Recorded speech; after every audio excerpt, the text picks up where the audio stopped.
Welcome to the Slop Farm. Enjoy the video. You start by confirming the exact suspension reason in the Google Ads Policy Center. Take clear screenshots and note timestamps.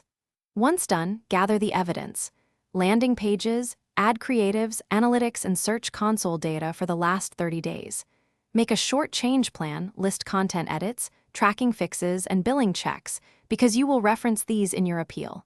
Do not delay. This initial evidence collection makes your appeal credible and speeds up reviewer decisions. Now apply precise fixes to resolve the cited violations. Remove disallowed claims, correct cloaking or deceptive redirects, and ensure billing and checkout match ad copy. Make your landing pages transparent, add contact info, privacy policy, and clear navigation, because reviewers check user experience. As you deploy changes, record before and after screenshots, server logs, and timestamps, you will attach these to the appeal.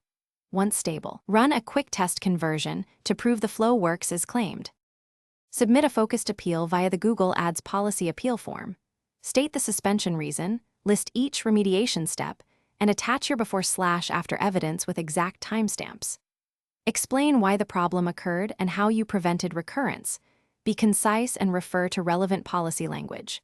If Google denies your appeal, request clarification, wait 72 hours to collect additional logs or user feedback, and then resubmit with new evidence. Troubleshooting tip: if unclear,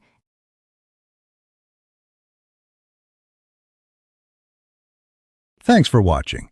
Consider subscribing if we helped you today.